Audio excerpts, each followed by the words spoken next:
welcome back to Conservative Cat, the show where common sense is welcomed. I appreciate you. And common sense is required if you're watching this show. So I'm your host, Cat, and today we are looking into quite a lot. We are going to be looking into an issue that is slowly but surely strangling the life out of Illinois' economy. That's lawsuit abuse. So we're going to get to that. But there's a few other things I want to get to this morning. A maternal health crisis or political diversion. This is something that's going on in Cook County. And I'm going to expose the truth behind the talking points, Cook County's talking points about this maternal health crisis. There is a maternal health crisis in Illinois and in this nation, but I'm going to expose the truth behind the talking points. Chicago sanctuary circus, Trump, ICE, and the war on law and order. You won't want to miss it. Today, we are also going to be having Diane Benjamin on from BLNNEWS. The story is straight out of BLNNEWS. She's the investigative blogger in Bloomington Normal and the central Illinois area. If you're a taxpayer, parent, or just somebody who thinks public servants should be held to a higher standard, you're going to want to sit down for this story coming up in the 7 o'clock hour because it deals with a firefighter named James. And he's in hot water. He's in hot water, and I think he's on paid leave. But Diane's going to tell us more. And as always, promo code ConservativeCat, $10 off at checkout. Buy your bottle of Patriot Pump Energy today, patriotpumpenergy.com. That's how you can support the show. I appreciate you guys being here. Let's get into it today. The twisted legal system that we have right here in the land of Lincoln, where trial lawyers hit the jackpot and small business owners, they get hit in the wallet. That's right. That's what we're talking about today. Now, I want you to picture this. Can you close your eyes for me?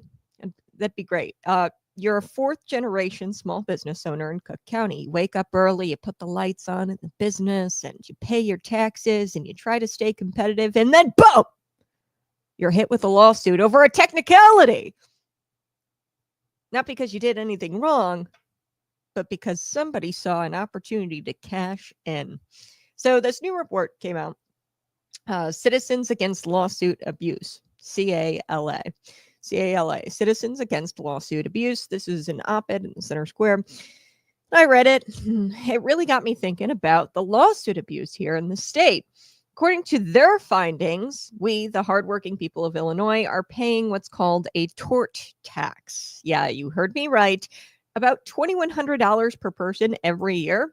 So $2,100. That's money that's not going into your savings account, your high yield savings account, high yield interest savings account, or your kid's college fund, or your local economy. That's not going back into the economy. This is $2,100. Yep, just straight out of your pocket and siphoned into the pockets of the politically connected trial lawyers. And guess what? That adds up. $18.5 billion in lost economic output every single year. And let's not forget, 156,000 jobs flushed down the drain in the greater Chicago area. You want to talk about jobs, you want to talk about job programs, and they'll come up with something new in the state house, and they'll be like, oh, we found out how to bring jobs back to Illinois. We've got the Clean Energy Jobs Act. We've got this program, that program. How about we stop destroying the jobs we already have? You're putting small businesses under with these frivolous lawsuits. Just that way the politically connected trial lawyers can make all the money. Okay, and we're losing our jobs. We're losing $18.5 billion with a B in lost economic output every year because these small businesses, they get slapped with a lawsuit, not because they did anything wrong, but because somebody's trying to exploit the system. And of course, they're going to shut their doors. So at Atlas Toolworks, this is the guy who writes the op-ed. This is a real business in Illinois. The folks there, they're just trying to innovate, train their workers, hire new people, but instead they're bogged down by red tape and ambulance chasers, these trial lawyers. And every time they have to hire a lawyer or navigate a maze of this crazy maze of just frivolous litigation, every time they have to try to navigate this, the money is not going to their workers and going to the paychecks. It's going to these trial lawyers' pockets. So this isn't just a small business issue. I want to be very clear here. This is about Illinois' survival, okay? Because small business, and not a lot of people know this, make up 99.6% of all registered businesses in the state of Illinois.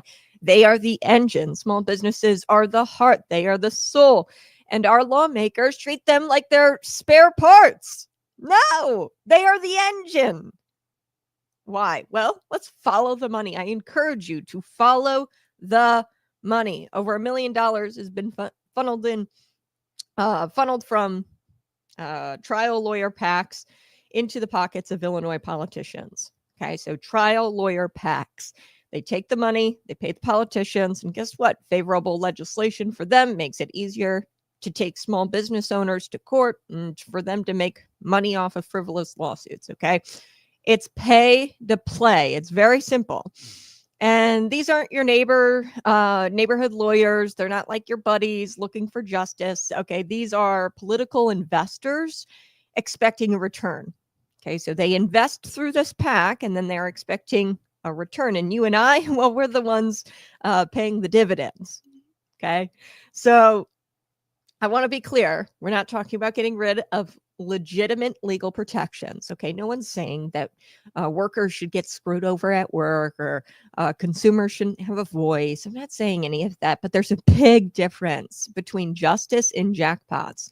And I'm sorry, but the PACs, the trial lawyer PACs, this shows me exactly what this is. It's pay to play. And there's a big difference between justice and jackpots and between accountability and legal extortion, because that's what we're seeing here. They're extorting this loophole in the law that loopholes in the law that allow them to take small businesses to court for really no reason. If Springfield had a spine, they'd pass common sense reforms. So this Citizens Against Lawsuit Abuse, this report says that Illinois could have reclaimed $24 billion in lost economic activity. Okay, so that's not fantasy money. This is an actual report. I encourage you to go find it. Email me. I'll send you the actual report. conservativecatbarker@gmail.com. Send your tips there as well. This isn't fantasy money. This is actual real revenue. Okay, like I said, you're losing $2,100 per year because of these frivolous lawsuits. It's called a tort tax. So what happens? The consumer has to eat extra costs. Say said business, say they make, I don't know, mugs. Okay, say they make little mugs like this. Good morning. This is my good morning mug. Okay, they make ceramic mugs like this. Okay. And I don't know, a disgruntled employee goes to one of these trial lawyers and the trial lawyer takes the small business who makes these cute little ceramic mugs to court. Well, now they've got to eat that cost. They got to pay this huge settlement. And in order to pay to continue making the ceramic mugs, they have to increase their prices on these ceramic mugs. So you might have paid $5 for the mug. Now they've raised their prices to cover the cost of the settlement and going to court. They've raised their prices to $7, $8, right, per mug. That's what's called the tort tax on you. So you're paying $2,100 extra per year because of these frivolous lawsuits as a consumer. Okay. So when you take money away from people, they can't spend it.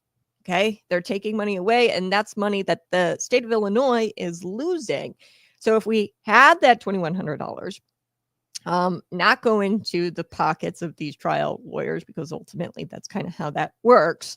If we had that money in our pockets, we could be using that in the economy. The sales tax revenue that is generated, that's extra revenue for the state of Illinois, which we know they kind of need because they've got a spending problem, not really a revenue problem. But this is possibly investments for our community. If they had that extra $24 billion in lost economic activity, I mean, they could that's real revenue. They could take that money and they could put it towards investments in our community. And instead, we have silence, people who are cowards, and the sound of lawmakers cashing checks from these lawsuit lottery winners. Okay, this is lawsuit lottery winners. Those are the trial lawyers, and they're cashing the checks from those people, your lawmakers. So you've got real entrepreneurs, the people in this state who build this state from the ground up. Remember, all registered businesses, 99.6% of them are small businesses here in the state of Illinois. They get subpoenaed, and they get sleepless nights, and they can't focus on building Illinois from the ground up. You know, I want to play something from Ronald Reagan. Take a listen. I can't agree with the president more. In this present crisis, government is not the solution to our problem. Government is the problem. I couldn't agree more with you, Mr. President. The legal mess starts and ends with politicians we elect. If they weren't to take this nasty PAC money from the trial lawyers, guess what? We wouldn't have legislation that was crafted favorably for them in order for them to take out these frivolous lawsuits on small business owners. If your lawmaker is taking trial money, and just simply look it up, illinoissunshine.org, a fantastic resource. Look up your legislators in there. Just type their name in and see if they're taking trial lawyer money. Are they voting? Check out their voting record. Just go on ilga.gov, click on your legislator's name, look at their bills, see what bills they're voting for, and see what bills they're sponsoring. If they're voting against legal reform, they're part of the problem, period. So this Citizens Against Lawsuit Abuse report, this should be a wake-up call for you folks. Because we're at a crossroads. We really are in Illinois. Do we keep handing the elite lawyers money, and do we keep letting these elite lawyers dictate our policy and getting them rich? Or do we stand up for the job creators, for the mechanics, for the bakers, for the tech startups, for the tool shops? Who do we want? Who do we want to dictate the policy in this state? We the people, or the very, very small elite? Here's the bottom line. Illinois, they don't need another commission. They don't need another task force. They don't need to pass another Clean Energy Jobs Act or whatever the hell they're going to do next. We need courage. We need reform. And we need lawmakers who care about Main Street rather than these courtroom cash cows, these trial lawyer PAC lawyers, these lawsuit lottery winners. We need more lawmakers to care about the bakers, the entrepreneurs, the mechanics. All right. Let's talk about Cook County officials, because they are calling maternal morbidity and mortality a public health crisis. Okay, so maternal mortality, women dying when they go to have their children. Okay, that's what Cook County officials are saying, that this is a public health crisis, and they're claiming systemic racism is to blame, and they're pushing taxpayer-funded programs as the solution. Okay, so I want to address this because, folks, this is really about saving lives.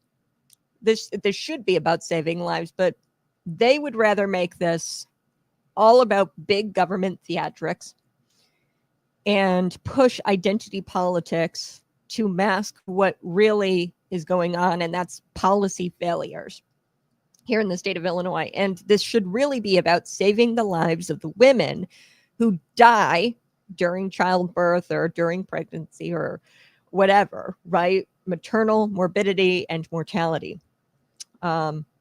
So let's dig into this. And this is available Center Square. You can go check out the article. Donna Miller, she's a Democrat, of course, says that Black women in Illinois are 3 to 4 times more likely to experience pregnancy-related death than white women. Okay, now I want to be clear. Any woman dying during or after childbirth is a complete tragedy. This is very sad. But when politicians reduce everything to race, they're intentionally ignoring the root causes. So the Illinois Department of Public Health actually reports that the leading cause of pregnancy deaths isn't racism, it's actually substance abuse. Okay, all right. So that actually makes sense. It's not systemic racism, but rather substance abuse. A whopping 32% of those tragic deaths are connected to a substance use disorder. Okay, so that's right. These doctors aren't being racist. There's not systemic racism, and it's not a system designed to fail women of color. No, it's addiction. Okay, and here's the kicker. Cook County has been run by Democrats and has been in the hands of Democrats for decades. If institutional bias is thriving and is truly the driving factor behind these outcomes, which they want you to believe that it's systemic racism, who's been running the freaking institutions all this time? Who's in charge of the hospitals? Who's in charge of public health offices? Who's in charge of the budget? Spoiler alert, it's not conservatives. It's not Republicans. Now let's talk about dollars. Let's talk about common sense. Miller secured $1 million from the Cook County Hospital budget to launch what's called a doula program. So these are like a doula. It's kind of like a midwife sort of, and it was part of a planned $3 million initiative over the next 3 years. So this is $3 million dedicated to hiring doulas to attend to pregnant women, especially Black and brown mothers, to provide what they call wraparound support. Now, let's not pretend doulas are the silver bullet here. Sure, they offer support in some cases, and that could be very helpful, but they're spending millions over the next 3 years. They want to spend $3 million on this freaking program, and their non-clinical staff, and they're spending millions on non-clinical staff. The real solution is when addiction is treated. Okay, this is non-clinical staff who probably aren't specialized in addiction and substance abuse and mental health issues. A lot of substance abuse and mental health issues, all of that are the big drivers to maternal deaths. Okay, and I don't know if the doulas, I love doulas, love midwives, heck yes, but I don't know if they specialize in that type of care. We've already established that it's substance abuse, and that's what's driving these deaths. So I think that this is more of a taxpayer-funded window dressing for deeper systemic collapse that the left refuses to address. Okay, this is a taxpayer-funded program. They're like, this is going to address the problem. Doulas, a doula program. How sweet, how nice. But there's systemic collapse going on, and the left refuses to address it. It's the substance abuse. It's the mental disorders. And I'm going to get to it here in just a second. But let's zoom out, shall we? Dr. Lauren Smith of the Cook County Health cited the CDC number, 18.6 deaths per 100,000 live births, but 50.3 for Black women. Okay, so 18 deaths, women who are not of color, so white women, 100 out of 100,000 births, live births, you've got 18 deaths, 50 compared to Black women. So this is alarming, no doubt. I'm not saying that this is not a problem. This is huge, but we should be asking why. Is it racism from the doctors, or is it the tragic result of higher rates of pre-existing health conditions and undertreated addiction? Okay, so, and family instability. This is another thing in the Black community that nobody really wants to talk about, is family instability. We can't solve these problems by blaming skin color. You've got pre-existing health conditions. Throw that in there. That's probably contributing to the 50 deaths per 100,000 live births.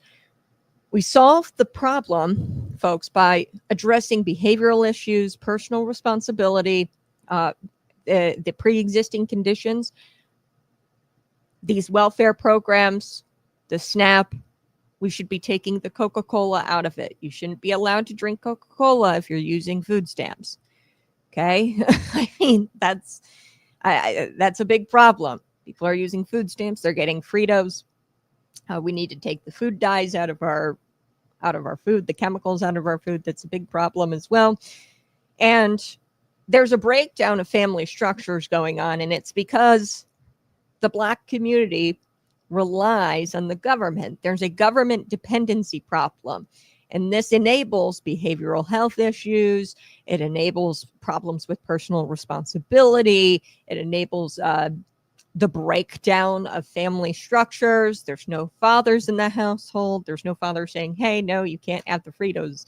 Okay. There's no discipline in the household. And really what this stems from is government dependency. And while we're on the topic of government dependency, let's talk opioids. So between 2016 and 2022, the Cook County had reported 2,300 suburban deaths from opioid overdoses. In 2022 alone, the county was hit with a record 2,000 overdose deaths. That's the real public health crisis here. Now, I'm not saying that maternal deaths is not a health crisis. This is, but the root problem is the substance abuse disorders. We know this, and it doesn't fit the political narrative. That's why this gets buried. And they talk about systemic racism, but they don't want to talk about the addiction. They don't want to talk about broken homes, fatherless homes. They don't want to talk about a criminal drug network because that's not as glamorous as blaming systemic racism. And it doesn't win votes in the progressive echo chambers on Blue Sky. Okay. That's why they don't want to talk about the root causes. And then they'd actually have to address things like the border and the Safety Act, these criminal networks that are allowed to exist under the Safety Act. So now let me ask you this. If Cook County is really concerned about health and equity, why aren't you doing more to combat substance abuse directly? All they do is methadone clinics, and they get you hooked on a different drug, but that drug ultimately doesn't get you off of opioids. I mean, why aren't they funding detox centers? Why aren't they allocating money to churches who have faith-based recovery programs? Why aren't we strengthening the family structure? Why are we doing these government dependency programs, which we know destroy the family unit? Why aren't they doing it? Well, I'll tell you why. It's because it would empower communities, and they hate that. They want bloated government. They want these doula programs. They want somebody pencil pushing for this doula program. They want to create entire bureaucracy surrounding the doula program because why?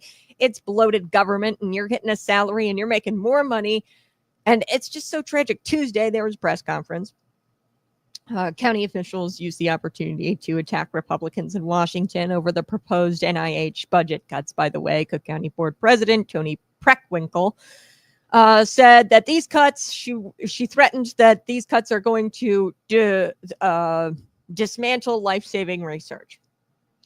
Okay, the cuts to the NIH. Now let's pause right there, shall we? Let's pause.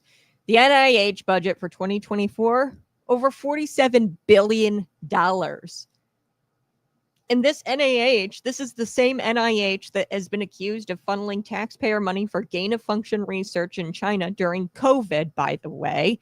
I don't know about you, but that wasn't really life-saving research. It was the exact opposite of life-saving research. People died because they were funding this dangerous gain-of-function research in China. The NIH, according to watchdogs, and I've seen this, I've seen pictures, this is real, tortured beagles, by the way, grotesque, inhumane experiments on these little beagles, these little dogs, the NIH. That's what Cook County really wants to defend right here? What? I don't know about you, but I'd rather see that money go towards, I don't know, securing the border or cracking down on the fentanyl crisis. And I don't want the money to go towards bureaucrats poking at animals like little tiny little beagles and doing Frankenstein research overseas. I don't want any of that. I'd rather see that money go towards the border and actually crack down on what the issue is, which is substance abuse and fentanyl pouring in to this country. So, is there a maternal health crisis or a maternal health problem here in the state of Illinois? Absolutely. But it's not as simple as systemic racism. Stop crying racism. It's poverty. It's addiction. It's broken families. And it's government systems that treat symptoms instead of the causes. And it's government dependency. That's really the issue here. If you're dependent on the government, there's no personal responsibility or accountability, and the family unit is broken because you're not depending on each other. You're depending on the government, and they'll just treat the symptoms instead of the causes. So, Cook County, you want to get serious? Here we go. I've got a solution for you. Launch addiction treatment programs that emphasize personal accountability. Okay. Not this methadone and these methadone clinics where people can switch from one drug addiction to another. We need personal accountability. These should be faith-based programs. Work with your churches, work with your pastors, build family support systems. Okay. Cut the red tape for private health clinics and affordable maternal care. Okay, so stop handcuffing these private health clinics, okay? Stop turning every crisis into a political hammer to pound on the Republicans. Okay, this is a crisis, but it's of your own making because of your government dependency programs. Every mother deserves a chance to raise her child in a safe and healthy environment. Bottom line. But if we keep looking at every problem through the race lens and government dependency and what can the government do to save me? If we keep doing that, we're never going to see the bigger picture. We need reform rooted in reality, not rhetoric, and solutions based in faith, family, and freedom, not endless spending and virtue signaling. All right. Got to get to a few other things this morning. I'm going to take a quick break, but you're listening to Conservative Cat. We're going to listen to some Patriot Pump ads and some Conservative Cat clips. These are 3-minute takedowns. I take down issues, news. This is Conservative Cat clip on race relations. Take a listen.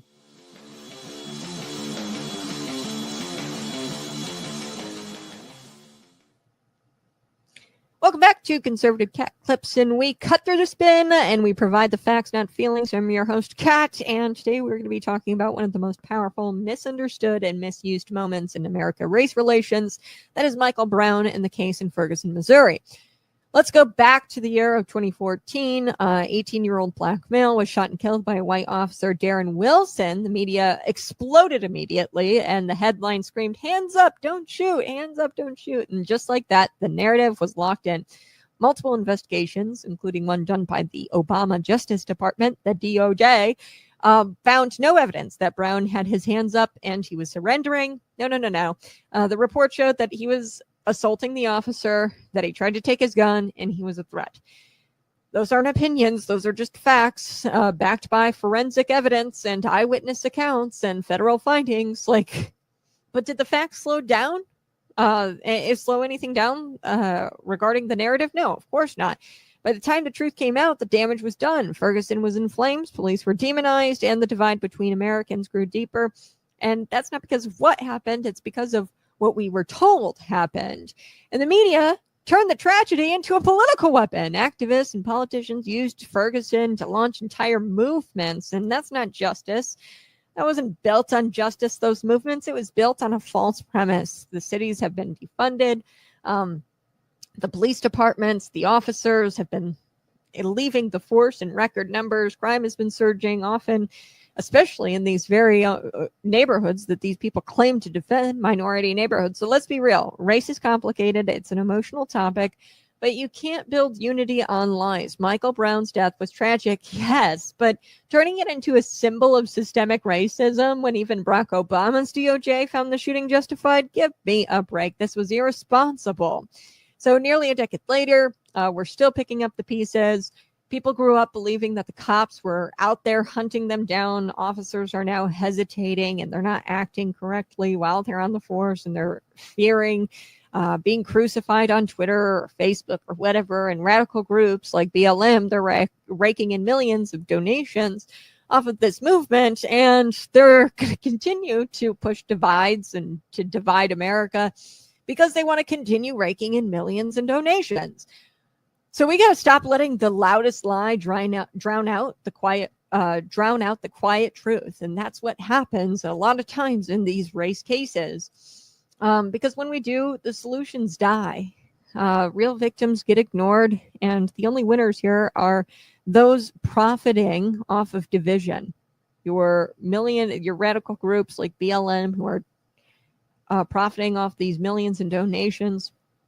The politicians who have launched movements around this thing, they're the ones getting power. They're the ones getting profit. This has been Conservative Cat Clips. I'm Cat, reminding you that justice demands truth. And the truth is, when the facts came out, the Ferguson story wasn't what we were sold. Okay, if anything, if we want to heal race relations in America, we got to start being honest about where we went wrong. We went wrong in Ferguson in 2014, and people are still benefiting from this lie. I'll see you next time, Patriots. Stay smart and stay bold.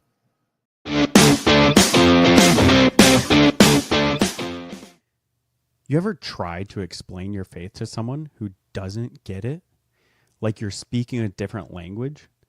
Peter knew that tension. He told believers to live such good lives among the pagans that even if they accused them of doing wrong, they'd see their lives and end up glorifying God. Translation: let your life preach louder than your lips. It's not weakness. That's warfare. You don't always need a microphone. You need integrity. You need consistency. You need to grind with grit and grace when no one's cheering. People are watching how you handle stress, how you treat your wife, how you react when life sucker punches you. They're watching to see if your God is real, because your walk is the evidence. You don't get to control what they say, but you can live in a way that shuts lies down over time. Let your honesty wreck stereotypes. Let your discipline echo louder than their gossip. Let your kindness feel like a gut punch to a world used to selfish men. Because one day, maybe not now, maybe not soon, those same people who laughed at your faith might remember your life when they hit rock bottom. And when they do, they'll know who to call. Live like someone's eternity might depend on it, because it might. You want a pre-workout that speaks for itself? Patriot Pump doesn't need hype, just results. Clean energy, no crash, built for men who lead by example, on the platform or in the shadows. Fuels what matters. Train for legacy. Good morning. Welcome back to Conservative Cat, where we sharpen our claws and we sink it into the truth and we pounce on political lies. I'm your host, Cat. And folks, we are diving into what's shaping to be another weekend of chaos, confusion, and left-wing hypocrisy in the Windy City. That's right. Chicago officials are bracing for federal immigration enforcement and more protests. Instead of cooperating with the rule of law, we know that Mayor Brandon Johnson is calling Donald Trump a fraud. He's calling ICE agents cowards. He's taken a crap all over immigration law, and he's saying that, quote, immigration law is a human trap. Let's take a listen here to Brandon Johnson. Oh, hold on. Here we go. Brandon Johnson, the Chicago mayor. Look, we've demonstrated that we know how to protect people's right to assemble and to protect the Constitution while making sure that government continues to show up for people and that the everyday routines are not entirely interrupted. As far as, what our preparation will look like moving forward, we do know that this president is determined to insert chaos. Our responsibility locally is to continue to provide calm and structure to this situation. It's a really terrible moment in our nation's history where families are being ripped apart. And, we also have just an absolutely criminalized approach towards governance. And this president clearly continues to show how low he will stoop, in order to protect the interests of a handful of people. The fact of the matter is he's been president of the United States of America for less than 200 days, and he has been a miserable disappointment and a failure. The most basic duty of government is to preserve law and order, and this administration embraces that sacred responsibility. Democrats like Governor Gavin Newsom and Mayor Karen Bass shamefully failed to meet their sworn obligations to their citizens. They didn't have the courage to do the right thing and protect law-abiding Californians from rioters. That's why President Trump deployed the National Guard and mobilized Marines to end the chaos and restore law and order. The mob violence is being stomped out. The criminals responsible will be swiftly brought to justice. And the Trump administration's operations to arrest illegal aliens are continuing unabated. I want to start by acknowledging how difficult these last few months have been. They haven't just been difficult, they have been painful. Some of you are having to make safety plans for your community, for your family, for your immediate family. Some of you are asking, what happens if mom or dad is taken? ¿Quién va a pagar la renta? Who's going to take care of the mortgage? Who's going to go pick up the 7th grader or the kindergartner if in fact I'm not able to pick them up because I got abducted by ICE? Trump, Noam, Holman, Miller, and this whole regime has waged a campaign of terror against our neighbors, against our families, our loved ones, as they advance their fascist agenda and try to cast immigrants as a public enemy. It's an indication to me that given an opportunity, many Democrats are going to prove they can make this a better nation all around. That's why we're here today, to remind our friends, Democrats and Republicans, that immigration has many faces. And the immigration we're talking about through DACA is a face that means a better and stronger America. I am still committed to the DREAM Act. I'm still committed to DACA. I have said to them and will continue that until my last minute in the Senate, I will do everything in my power to pass DACA. It is time for us to do this, to prove once and for all that we don't have no animus or opposition to immigrants. Oh boy. Well, it's just another day of progressive fantasy land in a used to be great American city, Chicago. So Tuesday night, downtown Chicago turned into a graffiti-riddled mess as anti-ICE protesters swarmed the streets. They tagged police vehicles, CTA buses, blocked traffic, like they own the place, right? And there were 15 people arrested. And what are they doing, your public officials? Instead of condemning lawlessness, Mayor Brandon Johnson, he blamed President Donald Trump. You heard it there. And let me say this again. A Democrat mayor in a Democrat-run city blames Donald Trump for his own city descending into mob rule. Folks, here's what we know. The Trump administration has finally decided enough is enough. ICE is targeting 5 Democrat-led sanctuary cities. LA, Chicago, New York City, all of this. And yes, they're coming for illegal alien criminals. Look, that Ramirez woman, the congresswoman, she says they're making emergency plans and will I be able to pick up my kid from school if I'm abducted by ICE? Go self-deport. Okay, take your kids with you. Self-deport, go back to the crappy country you came from. Okay, and collect your $1,000 and don't pass go. That's what Donald Trump is actually doing. He's providing money to these individuals if they self-deport. If they go and self-deport, don't come up with an emergency plan. Go and self-deport, and then you won't be collected by ICE. You'll be self-deporting, which I think is very, very nice and definitely not something that the Trump administration has to do, because illegally entering this country is just that, illegal. Murderers, rapists, predators, that's who they're going after, by the way. Criminal illegal aliens. But the left pretends that those types of people don't exist. So what's Brandon Johnson's response? He calls it chaos. He calls the ICE agents dangerous. He says that Donald Trump is setting human traps. And this is the same mayor who can't clean up his own streets for the DNC last summer. Remember, without bringing in out-of-state security, he had to do that because his own police department couldn't keep his people under control, and they didn't have enough resources. This guy, he's posturing like he's standing up to tyranny. Please. Let's get real for a moment. Chicago is not preparing to enforce the law, by the way, over this weekend. We could probably guess that they're going to get worse. The protests, the riots, let me be clear, over the weekend, and they're preparing to resist law enforcement. Christina Zayas, this is Johnson's chief of staff, said that the city is getting word that ICE will be visiting workplaces.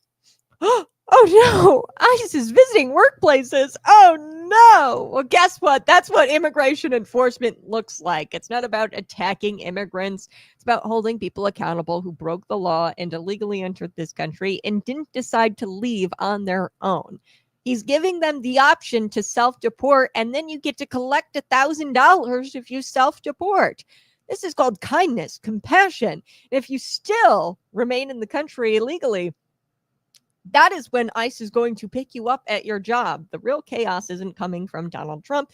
It's coming from the radical left refusing to cooperate with federal authorities, and it's coming from local officials treating our laws like suggestions. It's not a suggestion. It's federal immigration law. You went through an illegal port of entry. You didn't get a work visa, naturalized, green card, whatever it is. You're not here legally. Illegal immigrants are just that, illegal. It's not a slur. It's a legal definition. And here's where the hypocrisy gets really rich, folks. Johnson says that his administration is committed to protecting the right to assemble. Okay. Well, that's not what we saw. Okay. Tuesday night. That's not what we're seeing this week. And I don't know about you. I just hung up my Ukraine decorations and it's already riot season. It snuck up on me, riot season. I just hung up my Ukraine decorations. On Tuesday night in Chicago, we didn't see the right to assemble. We saw vandalism. We saw threats. We saw property damage. We saw law enforcement being attacked with words, with objects being spit on. And of course, if you're part of this progressive activist base, you're going to consider crimes free speech because they quite literally think that that's free speech. They think committing crimes is free speech. And if you're a hardworking ICE agent, who's simply out there risking your life, by the way, to try to stop trafficking, human trafficking, and you're trying to deport a convicted felon who's either a human smuggler, a pedophile, a predator, a drug peddler. I mean, like, come on. You're slandered as a coward? Does that make any sense? You're slandered as a coward by mayors and congressmen and women who wouldn't be able to walk a block in your boots. These are yuppies. These are elitists. And White House Press Secretary Caroline Leavitt, she made it very clear that this administration is ending the chaos. They're done with it. ICE is getting serious about the criminals, and they're doing it without apology. Good. We finally have leadership again. And no more tiptoeing. No more open border nonsense. Yet Washington Democrats like Dalia Ramirez, that's who you heard there. She's like, people have to make emergency plans if they can't go pick up their kids because they've been abducted by ICE. Here's a plan. Go deport yourself and collect $1,000 and go back to the country you came from illegally and you entered illegally. That wouldn't happen if you just go self-deport. And one, it wouldn't happen at all if you didn't commit crimes illegally. By entering the border or through an illegal port of entry, it wouldn't have happened. But also, like, you have a chance to go self-deport and collect money from the U.S. taxpayers, which is something I don't even really agree with. But again, Donald Trump's a kind guy. He's given people $1,000 to go deport themselves.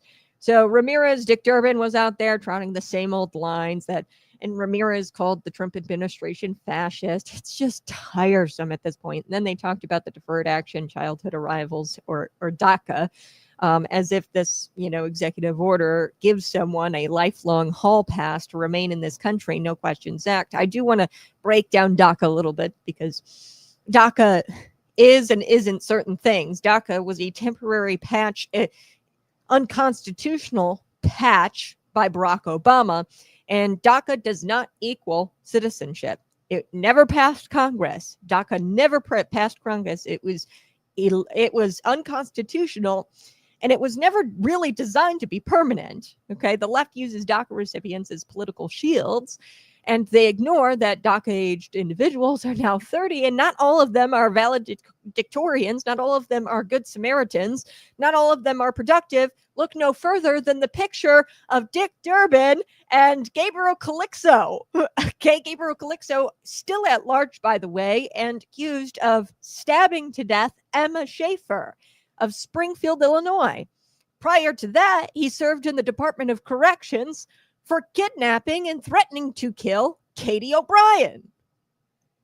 And Dick Durbin's pictured with the guy. Katie O'Brien is convinced that he was out of prison because he had people at the tippity top, connected people like Dick Durbin, help him get out of prison.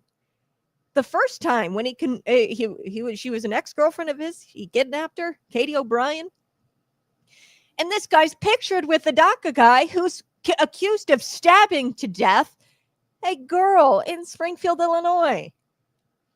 And yet we're told that enforcing immigration laws is cruel. Oh boy. Oh, you got to be kidding me. Senator Dick Durbin, he went on to say that immigration has many faces, and he's right. I won't lie that, not all of them are good Samaritans, but there are some really great, possibly even illegal people who enter the border or enter through an illegal port of entry. I'll give them that there are some faces of hope, hard work, and lawful entry. That doesn't mean that you shouldn't be deported. And if you really are a great person and you're here illegally, I'll tell you what, you'd probably go self-deport and you'd collect the $1,000 that Donald Trump is giving you of U.S. taxpayer money. Okay. Which I don't even necessarily agree with, but these are repeat offenders. These are cartel runners. These are human traffickers, fentanyl dealers. These are people who abuse our border system and they put Americans at risk. Okay, so what Democrats won't admit is that these sanctuary policies endanger the very communities they claim to protect. When ICE is forced to go into these neighborhoods or these workplaces, or it's really because, guess what, Mayor Brandon Johnson and other Democrats, they don't allow the illegals to be housed in local jails. Okay, they don't hold violent illegals. The Safety Act, if you're violent, you're out the next day. If you're violent and illegal, they don't alert authorities, the federal authorities, that you're here illegally and that you've committed a violent crime. They don't keep you in jail. And it actually creates more chaos because guess what? ICE has to go figure out where this person works because now these people are in the local jails where they should be. They've got to go into these workplaces. And it's really Brandon Johnson's fault that ICE has to go into these workplaces, because if they would have just kept him in the damn jails, they wouldn't have to go into these workplaces around law-abiding civilians. This is all on Mayor Brandon Johnson and every single Democrat who believes emotions matter more than laws. You want immigration reform? Start with securing the border, build the wall, end catch and release. This is what Donald Trump is doing. Cut the magnet that is free services, free healthcare to draw these people here illegally. Cut that all off. Punish the cities that harbor fugitives under the guise of sanctuary and charge them with insurrection. Really, I think that's what needs to happen is these sanctuary states and leaders. It's insurrection. It's rebellion of the United States of America. The left won't do that. Why? Because it's not about compassion. It's about votes. That's why they want to create a permanent underclass that is dependent on the government. It's all about government dependency. We talked about that with the maternal deaths in Cook County, how Black women are dying during childbirth or after childbirth. And really what it comes down to is government dependency. Government dependency because these Democrats are all about servitude and enslavement, and they always have been since the 1800s. If you don't believe me, just listen to them. They're not arguing for the Constitution. They're shouting from feelings. They want open borders. They want activist judges. They want activist mobs. Let me say something directly to the people of Chicago and any American city that is under siege right now and is having violent insurrectionists take over your community. You deserve better. You do. You deserve a better mayor. You don't deserve people who kneel before vandals and scream at federal agents who are just doing their job. You want a city that works for you, right? You want law and order. You need immigration reform that's rooted in truth and sovereignty, not slogans and street protests. Okay, and most of all, you need to vote like your future depends on it, because it does. This weekend, going to bring more protest. It's going to get nasty. I can guarantee it. And there's going to be more law breaking, more political grandstanding from Chicago's leadership. But remember, we have a constitution. We still have ICE. We have federal immigration laws. And we still have a will to enforce them. And that's all thanks to President Donald Trump and the Trump administration. All right. I'm going to come back. We've got to take a quick break. And when we come back, I want to get into some stories for today. I will get to this BLN news story probably around 7:30 when Diane joins me. If you're a taxpayer, parent, or somebody who just thinks that public servants should be held to a higher standard, you're going to want to sit down for this one, because it's all about a firefighter, a Bloomington firefighter, who is not just in hot water, but has been on paid leave. I don't necessarily think he should be getting paid leave. He's been a habitual problem of this firefighter. So we're going to get into it a little bit later. We're also going to get to Scott Bassett. Bassett, he made some factual statements about prices going down.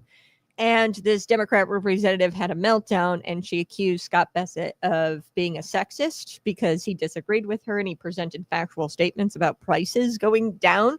So we're going to provide the facts here on this show. I also want to get to some of these liberal white protesters who blocked this black woman from going to work. Okay, she wants to go to work. She wants to take care of her kids, and they make fun of her for working. I mean, this couldn't be more stereotypical. White Democrats saying, oh, you work? You're a black person and you work? These people are so racist. So we're going to get to these liberal protesters. They were caught in camera. They were mocking a black woman as they were blocking her from going to work. They mocked her for working. And then we're going to get to this muy grande woman or man. I don't know. I can't really tell. She called on LA rioters to bring leaf blowers. Funny. Somebody of a Hispanic heritage with a leaf blower. It's kind of stereotypical. No? I'm just kidding. But she told Donald Trump to suck her left nut. Wait. She's a woman. Is she? Wait a second. We're going to get to all of it here next on Conservative Cat. Be sure to subscribe if you're watching and like this video and share this out with your friend. Just tell one friend about Conservative Cat today.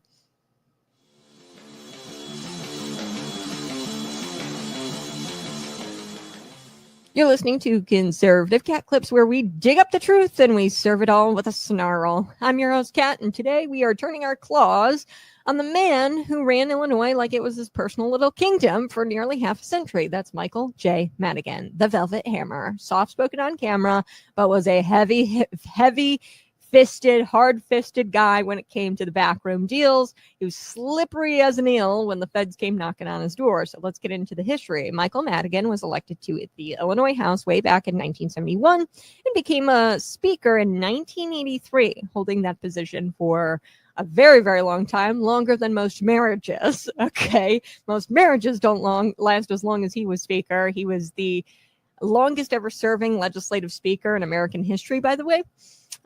So he also chaired the Illinois Democratic Party, making him the most powerful political operator probably in the country. And folks, this wasn't because he was loved. It was because he was feared. Michael Madigan, his power came from three key tools. Let's get into them. Total control over the legislative maps through gerrymandering. Okay. Then he also had a tight grip on campaign funds. If you wanted to win as a Democrat, you needed Madigan's money. He also had a personal side hustle. It was a law firm called Madigan and Getzendanner. And this was actually a law firm in property tax appeals, often the very business affected by his legislation he passed. So this is very interesting. So he kept his control using these three key tools. Now, a turning point in July of 2020, federal prosecutors dropped a political nuke on this guy. ComEd, Illinois' largest electric utility, pretty much admitted to a nearly decade-long bribery scheme to curry favor with Michael Madigan. Okay, so in 2011 to 2019, from ComEd, what they did, they handed out jobs, internships, contracts, and payments to Michael Madigan's political cronies in exchange for favorable legislation. Okay, that's what ComEd did. Now, legislation like rate hikes, regulatory breaks, all of that, favorable legislation for ComEd, and they were essentially bribed. ComEd paid over $1.3 million in bribes, helping Madigan solidify his empire, while electricity bills went up for working families. Okay, so by March of 2022, the hammer dropped. Okay, so Madigan was indicted on 22 counts, including racketeering, bribery, wire fraud, and extortion. Prosecutors described it's a criminal enterprise where legislation was for sale and loyalty was purchased with jobs and perks. Okay, so his top lieutenant, Michael McLean, was already charged and is now facing trial alongside him. Even ComEd CEO at the time was indicted. It was a full-blown political mob trial, and Madigan was at the tippity top of the pyramid. Okay, so let's talk consequences. Well, Madigan's political machine made millions. Illinois sank. We became the highest tax state in the Midwest. We racked up $130 billion, over $130 billion. I think it's more like 143 in unfunded pension liability, and it's continuing to climb. Chicago lost residents, businesses, credibility. And who helped prop it all up? Look no further than Governor J.B. Pritzker, who signed off on Madigan's budgets and stayed silent for years, even when the corruption smoke turned into a federal fire. Okay, so to be blunt, Michael Madigan, he didn't just run Illinois, he ran it into the ground. And I just want to be clear, Governor J.B. Pritzker is not blameless in this. He signed off on Madigan's budgets. This is Kat, and you've been listening to Conservative Cat Clips. Remember this, Michael Madigan may finally face justice in court. He might finally get a sentencing. Who knows? But the machine he's built still grinds on, greased with taxpayer money, corrupt contracts, and weak-willed politicians. It's time we stop treating corruption like a tradition here in the state of Illinois, and we start treating it like the felony it is. Because if we don't, Illinois will be run by the same snakes, just different suits. This has been Conservative Cat Clips. Welcome back. Somebody needs to really inform this Linda Sanchez that getting corrected doesn't mean that somebody is attacking your gender, because really the audience's reaction tells us everything we really need to know about this. She claims that prices are still rising, although that's factually wrong. And Scott Bassett, he interrupts her and says, hey, that's actually factually incorrect. And she accuses him of misogyny. Ah! Take a listen. In fact, we've already seen that prices are rising on many everyday goods. No, And they- Congresswoman, Please today, don't interrupt today we me. had The a time is mine. 1.1 The time increase. is mine. Please don't interrupt And- me. and I will Wal- ask you Wal- questions and I will grant you an Wal- opportunity to answer them, but please don't interrupt me during my time. With pleasure. Okay, I know I'm a woman, but please try to Oh. limit yourself to answering my questions. No, I'm sorry, but we get talked over all the time, and I don't want that to happen at this hearing. In fact, we've already So Scott Bessent, he is the U.S. Treasury Secretary. And yeah, that audience just said it all, right? We were all like, I was feeling the same way the audience was. It was so cringy. And to be fair, I don't think this really qualifies as mansplaining. All he really did was interrupt her, really for her benefit. And she only could have benefited from that incident because he was trying to save her from looking stupid by saying something that was factually incorrect. Does she have any evidence at all that the tariffs have contributed to high prices or to a rise in prices? No, I didn't think so. She had no evidence. It's pretty pathetic that she tried to cry victim when he respectfully tried to correct her. But he allowed her to finish her propaganda. Despite him, I really would have just dug my heels into this thing and I would have just said, no, you're wrong. I'm not going to allow you to spew your propaganda, lady. The left is losing the culture war, and it's because they don't have facts and logic on their side, and all they do is personally attack people. They accuse people of racism, homophobia, misogyny, and all of this. And they are all about victimhood. That's the thing. They have this dedication to being a victim.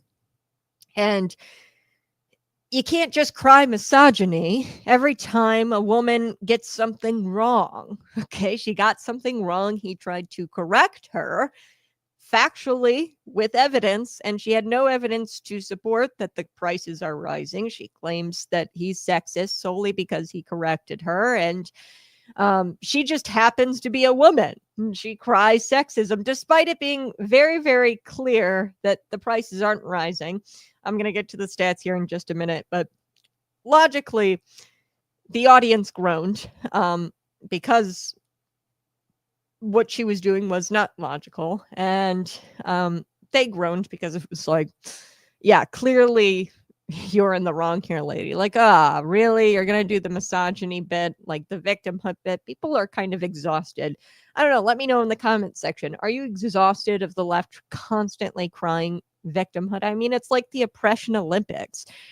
And I would expect nothing less from the side that has AOC as the Democratic Party leader. She's the future leader. That's what people say. Take a listen to this. Here we go. I am here because I have to show my parents that I am their daughter and that they did not raise me to accept abuse from men. So about 2 days ago, I was walking up the steps of the Capitol when Representative Yoho suddenly turned a corner, and he was accompanied by Representative Roger Williams, and accosted me on the steps right here in front of our nation's Capitol. I was minding my own business, walking up the steps, and Representative Yoho put his finger in my face. He called me disgusting. He called me crazy. He called me out of my mind. And he called me dangerous. You are. And then he took a few more steps. And after I had recognized his comments as rude, he walked away and said, "I'm rude. You're calling me rude." I took a few steps ahead and I walked inside and cast my vote.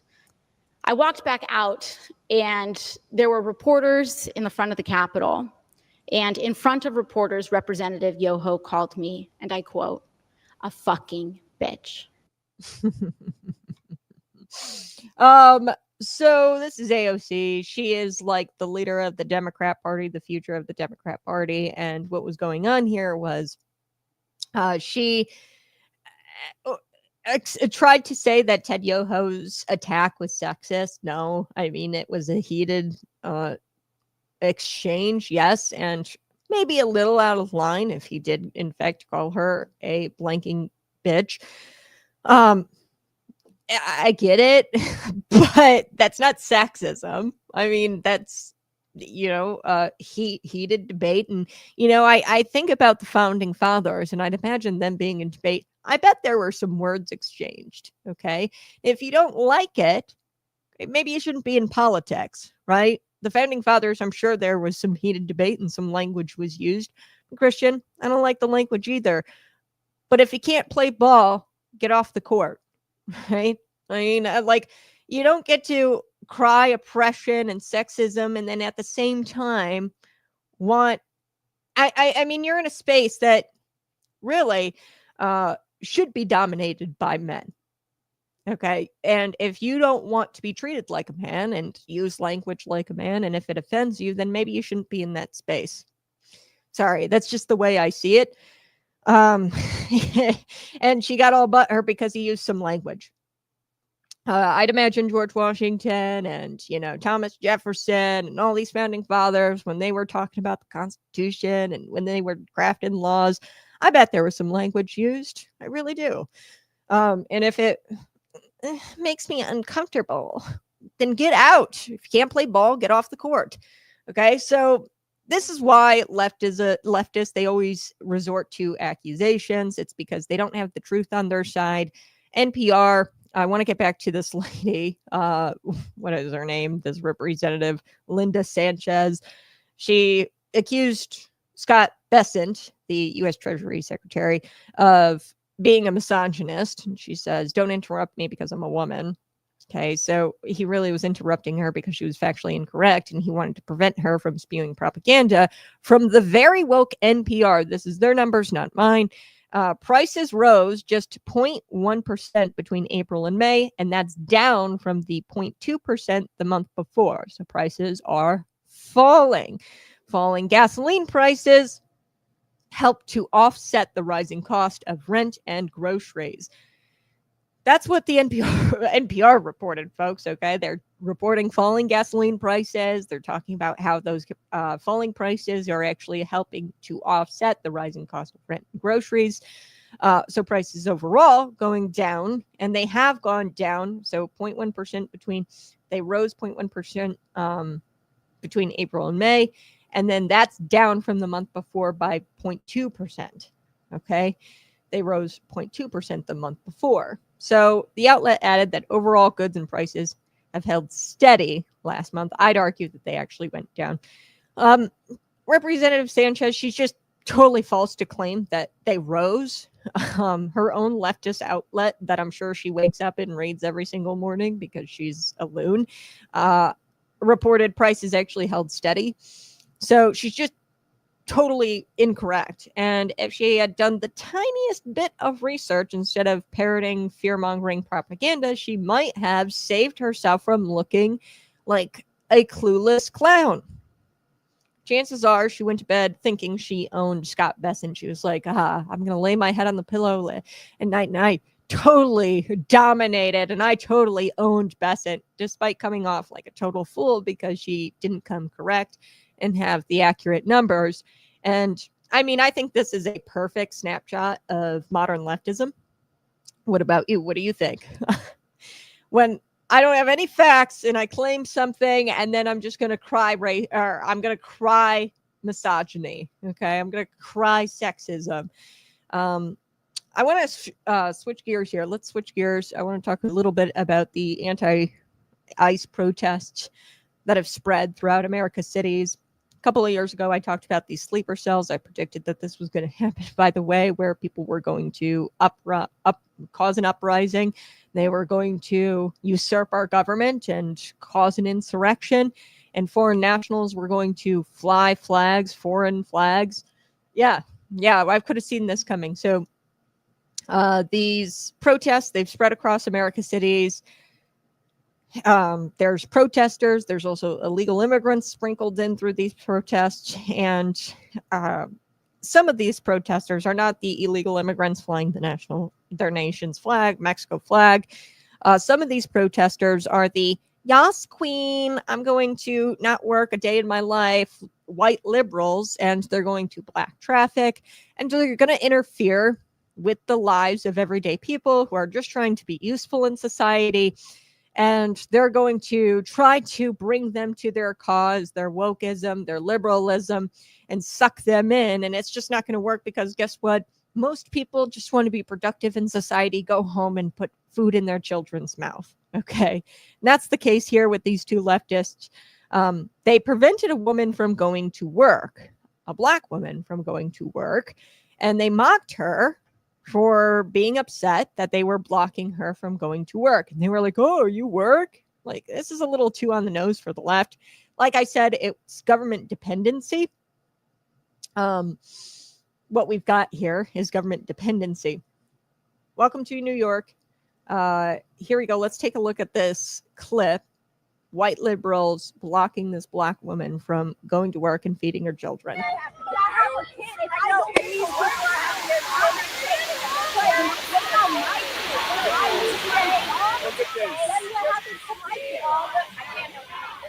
But you can if you could just move out the way. You're not going to. How is this a peaceful protest if there's nothing to do? No, it's not. How do you as white people feel about stopping a black woman from going to work? Oh no, not work. I care so much. So you don't care about stopping black people from going to work? Look at this line that you guys are causing. I'm not causing no problems. I'm not trying to. We're just trying to leave. They mocked this lady because she likes to be a productive member of society and she hasn't fallen into the trap of government dependency. This is so tragic, just so tragic. Now, I do want to talk a little bit about these demonstrations, and I think it's important to point out the media tactic, the new media tactic that they're using. Because really these demonstrations, they're creating more Trump voters. When you see these demonstrations, when you see clips like that, I think that ultimately that's going to cause more people to swing over and say, yeah, Trump is kind of doing right by getting these people out of our streets and cities and the illegal immigrants out of our communities. So I would say that the demonstrations are actually a bonus to President Donald Trump, and they're actually causing more support to swing over to his side. Now the media has come up with a new tactic, a new/old tactic. Remember when Joe Biden was president? And they claimed videos of him falling down the steps of Air Force One. Remember that video of him on the bicycle and he falls over completely on his side? Really, really sad. The guy had dementia. He shouldn't have been the president of the United States, shouldn't have ran for the president of the United States in 2020. They claimed that those videos of him falling down were, quote, cheap fakes. Okay. And later, Jake Tapper wrote a book and admitted that they weren't cheap fakes and that they were actually real. And that the Biden officials, they were shocked that they were, I'm shocked that they were able to get away with that lie, claiming that these videos of Joe Biden falling were cheap fakes. The Biden officials, Democrats, the mainstream media, Jake Tapper himself pushed this lie that these were all cheap fakes or deep fakes. They're pulling out the same argument. Here's Brian Stelter claiming that the videos you're seeing of the anti-ICE protests, that they're nothing but a bunch of cheap fakes. Let's take a listen. Here we go. Is appointed to anything was that Nina woman he put in charge of the Ministry of Truth. She was so ridiculous and provably so that she's out. But at CNN, they are sad. They wanted her there forever. And the eunuch is particularly exercised over this. Watch. This Department of Homeland Security board that was going to try to bring together different parts of the government and what they're doing to try to stop people from getting tricked by lies on the internet. Sounded logical, but this thing was doomed to fail. It became a conservative meme. They called it the Ministry of Truth. Oh, they're going to help people not get tricked by lies on the internet. We need the mannequin, some 80-year-old guy who can't even speak a complete sentence to help me figure out what's real. That's the eunuch. He has a name. It's Brian Stelter. That's his view. He loved the idea of a Ministry of Truth. Why does he like that so much? Well, then it hit us. Brian Stelter is, in fact, assuming he's a real person, basically lifted directly from the pages of 1984, the Orwell novel. In the novel, the eunuch is called Tom Parsons. Parsons works as a flack for the Ministry of Truth. And here's how George Orwell, almost 80 years ago, describes Parsons. And as we read this, ask yourself, does this sound like anybody who was a weekend show on CNN? Quote, he was a fattish but active man of paralyzing stupidity, of massive imbecile enthusiasms, one of those completely unquestioning, devoted drudges on whom, more even than on the thought police, the stability of the party depended. Now, we're not saying that's a perfect word-for-word description of someone who currently has a media analysis show on CNN. We're going to let you judge. But in case you're wondering, was George Orwell a prophet? Yeah, clearly he was. Oh, sorry. Wrong clip. I promise I am going to get to Brian Stelter calling these cheap fakes, these videos of these demonstrations, let's call them what they are, riots. That was the wrong clip. That was actually Tucker Carlson. Man, I miss Tucker Carlson on Fox News. Anybody else miss him on Fox News? He was comparing Brian Stelter to the eunuch from the Orwell book 1984, George Orwellian or George Orwell book of 1984, and he compared him to a fat but active man. Well, he didn't, but a fat but active man of paralyzing stupidity, a mass imbecile enthusiasms, one of the most those completely unquestioning devoted drudges on whom more than even the thought police, the stability of the party depended. So that is what he was comparing Brian Stelter to, was the eunuch from 1984. Have you read the book 1984? It's pretty good. I promised I will play this clip. It was Brian Stelter, and yeah, he's saying that don't believe what you see. These could be like cheap fakes, similar to how they said, oh, Joe Biden falling down the stairs. Oh, those are cheap fakes. And I've noticed, Brianna, we all live on our phones these days. We're all scrolling through social media. You got to be careful at a delicate moment like this to look at the timestamps, look at the dates, look at when things are actually posted, and if they're really from the situation they're purporting to be. A lot of these algorithms are surfacing hours old or even days old content. So you might be looking at a video of something, wondering what's happening in LA. It's actually from 2 days ago. And that's, it only matters because it can give people a false impression of what's actually happening at a moment of unrest. And I've noticed, Brianna, we all live on our... Okay, so yeah, even genderless potato heads know that Trump's immigration policies are popular with the American people. Leftists protesting against Donald Trump's common sense illegal immigration reforms are very unpopular. People don't see these riots as popular. I actually want to play this clip. This is actually from CNN. They report that there is a large number of legal immigrants, so immigrant citizens, actual lawful citizens of the United States who immigrated here from a different country but got a work visa or naturalized or got a green card, whatever the case may be. They moved over 40 points towards Donald Trump in the past 4 years. Take a listen to this. Here we go. Let's just sort of start off on the fact that immigrant citizens, immigrant voters, foreign-born voters have gone tremendously to the right on this issue in 2024 and 2025 versus where they were in 2020. Closest to or trust more in immigration. You go back to 2020. Democrats, get this, held a 32-point lead on this issue. Immigrant voters were in the Democratic camp. Jump forward to 2024, 2025. Look at that shift, a 40-point shift to the right among immigrant voters. Republicans now lead on this issue by 8 points over Democrats, more so than any other group that I could find. The group of voters who became more hawkish on immigration were, in fact, immigrants themselves, immigrants who are registered to vote in this country. Let's just...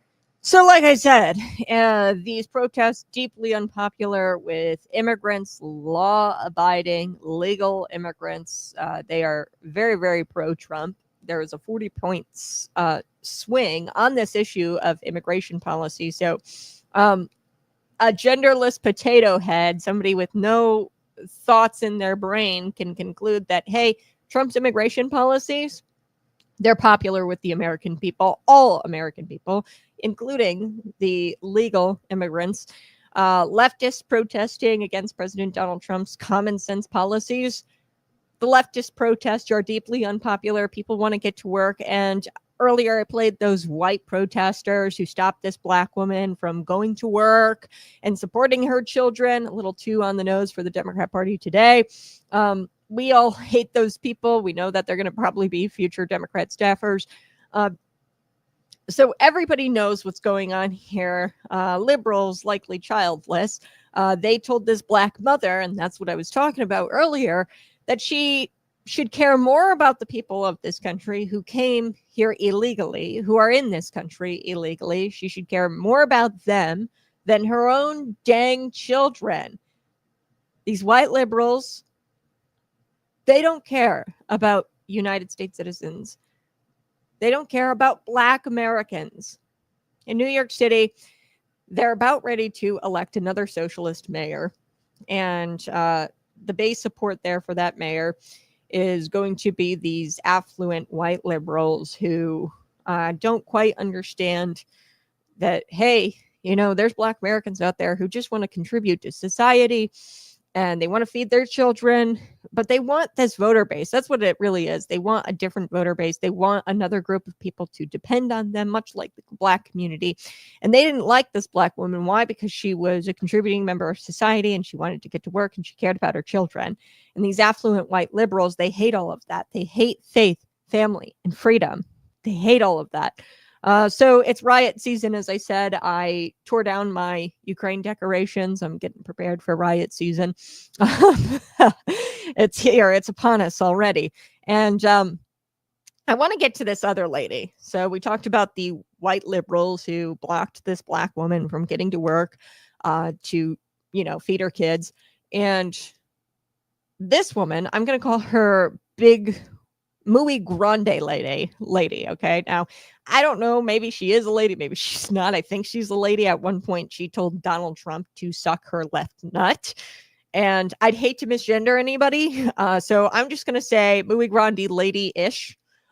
Okay. This is this woman every so often, mostly, you know, when Donald Trump is president, progressive billionaires, they fund progressive riots through progressive NGOs, and they do these progressive riots in progressive cities. And then there's this two-tier justice system that exists due to the progressive NGOs, and there's progressive district attorneys who have been installed by progressive billionaires, similar to Cook County Kim Foxx, right? She was installed by progressive billionaires. And they implement a two-tier justice, in these progressive rioters. They don't see the inside of a jail cell when they're out there vandalizing and hurting people. And this Muy Grande lady was out there. I'm going to share this with you. Wow. Muy Grande lady-ish. I'm going to say lady-ish because I really don't know, because at one point she says that Donald Trump needs to suck her left nut. Take a listen to this. Here we go. This is our city, and this was Mexico. You can't kick us out of the land that was ours. Donald Trump! Fascism! Let our people free! Let our people free! Suelta nuestra gente! What's the windblower for? Just for the fucking tear gas to blow it back at those motherfuckers. If you have a fucking blower, bring it up! Push them back! We will not do 1992 again with tanks. I was 12 then. I'm 44 now. I will die for my kids. And all of these young people are here are my kids because I'm an LA native mom. These are my children you're fighting. You, Major Bass, if you can hear me, expect me in your office on Monday for attacking my children. If you could say something to Donald Trump right now, what would you say? Donald Trump, you can suck my left nut. You can get out of my drawer. You're just Macca Salma Hayek when you give it the time of day, and because Claudia Sheinbaum make you look like a loser. Whoa! What was that? Oh man. So Muy Grande lady-ish. Again, I don't want to misgender anyone. She said suck her left nut, so I'm not too sure if she's a lady. But she and liberals, they have this very common argument that California is Mexico and belongs to Mexico. And this is a very common argument amongst Democrats. And I want to give you the history here. It was almost 200 years ago and we won. Okay, that's how war works. We won. Mexico fair and square. Okay, we won against Mexico and we we won. So 2 centuries should be enough time. You're a sore loser. Get over it. Okay.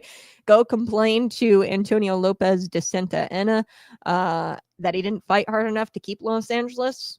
Okay. So I don't know about y'all, but do you watch sports? I watch Formula One. Max Verstappen, right? He actually just lost this last race. And,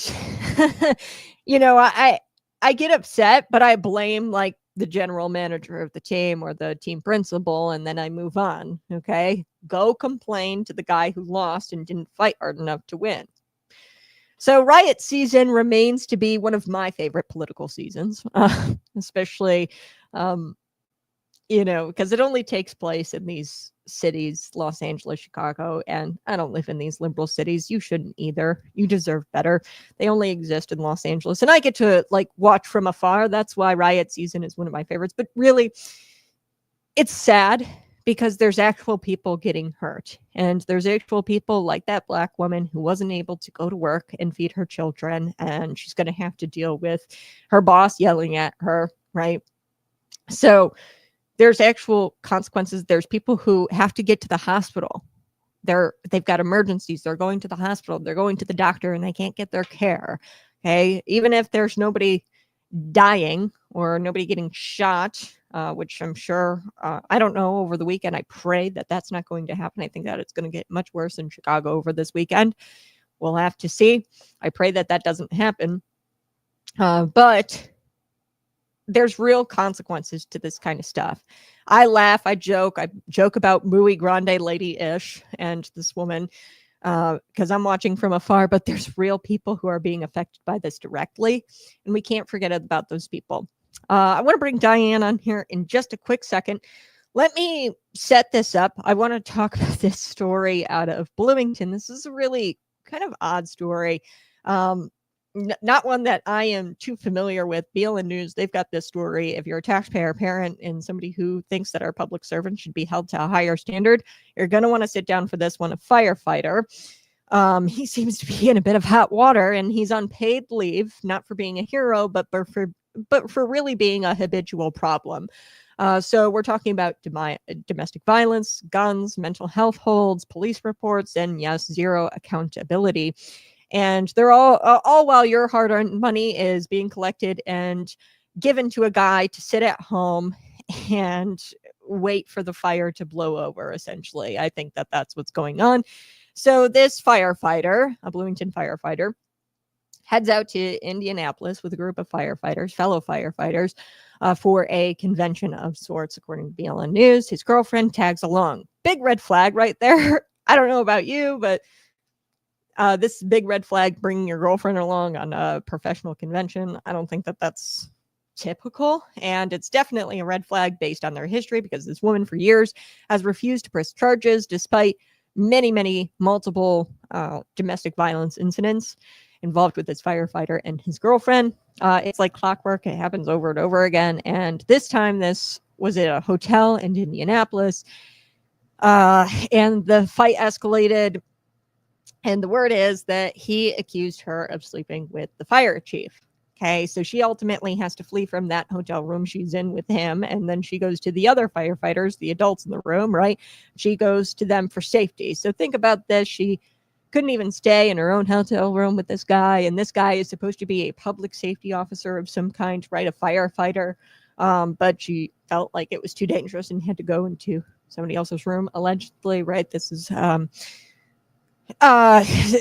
story. And I guess there was a domestic violence. They returned to Bloomington. Okay. There was a domestic violence call. Shocker. I could have guessed that. 2 police reports filed, obtained via FOIA, BLNNEWS. Still no charges. But this time it got bad enough to where the firefighter was involuntarily committed, I guess, to a hospital. I'm assuming a mental health hold. And that doesn't happen for like no reason, folks. He didn't stay long. And instead of working to regain the public trust and face any kind of real discipline here, he's doing what government employees do best when they mess up, which is sit on the couch, paid leave, and wait for the fire to go away. Okay. Suspended, but still on payroll. This man is accused of repeatedly abusing the same woman, or there's a domestic violence situation going on, obviously, mentally unstable, possibly hospitalized, and taxpayer funded vacation. Does this make any sense to you? And according to HR paperwork, it looks like they had already drafted up the paperwork to kind of fire him. They filed it, HR has it, and here we are months later, he's still getting a check. Okay, but he's on leave. So where's the follow through here? I'd hate to see something like an altercation result in a death, and he wasn't fired. Like that's what I mean. That's where we're headed if nothing changes here. And we want to hold our public safety officers, our firefighters, our police officers to a high standard. It's really tragic. It seems like she keeps going back. This is the reality of many abusive relationships, and the system is doing what it does best, which it's not helping them and their domestic violence issues, and it's not helping you because they're refusing to act in the domestic violence situation, and they're not helping you because they're refusing to fire him, even though the paperwork has been drafted up. Body cam footage, I guess, was denied to BLNNEWS. There have been details that have been redacted, and the public really sees what's going on here, I think. And I don't know, I think we should demand that our public servants be held to a higher standard, right? But I want to bring Diane on. She's going to tell us more about it. Diane, welcome to the program. How are you doing? Hello, Pat. How are you? Good. Now, did I get all of that right? And can you tell me a little bit more about this? His name is James Buenrostro. Yeah, you give it a shot. I don't know. James Buenrostro, and he's a firefighter, apparently. Did I get some of that right, all of it right? And what do you know about this case? And this has been going on for years now, right, with this firefighter. Yes. You found out that he was getting paid leave? Yes, probably for a couple months now. After the initial police report that you just talked about, he did involuntarily get committed at Broman. I don't think he stayed for more than a couple hours. And then I believe he was told to get alcohol treatment. And then he disappeared and nobody knew where he was. They kept paying him because he had accumulated days off.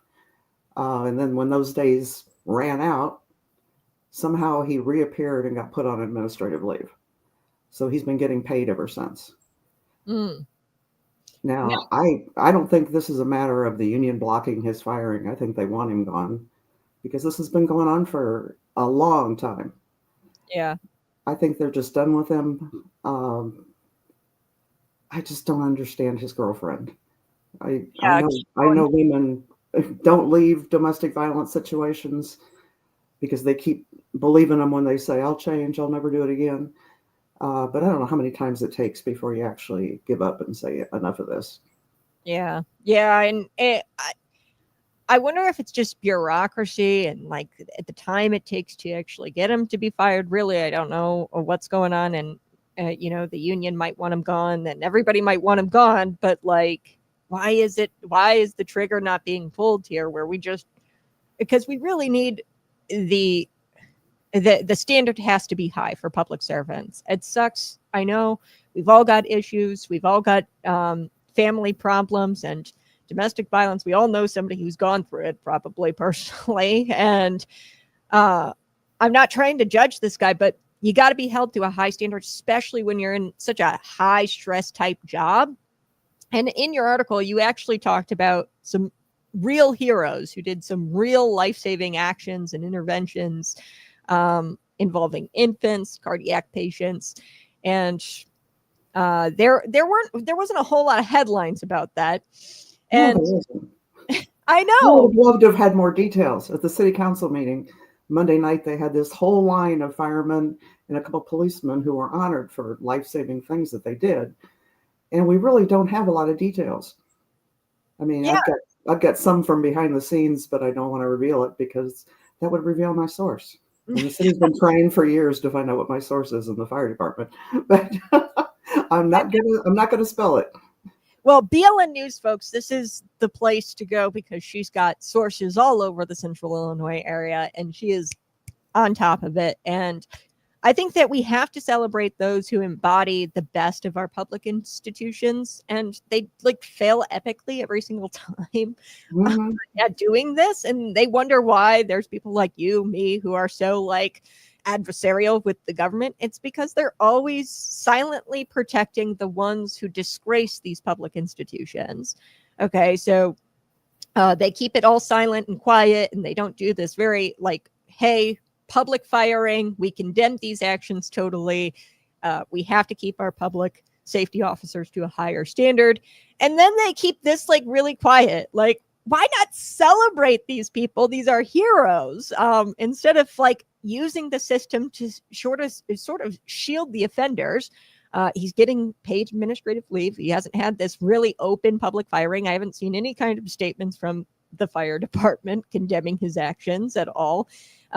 Maybe you have, but no. Just behind the scenes. Yeah, it's all behind the scenes type stuff.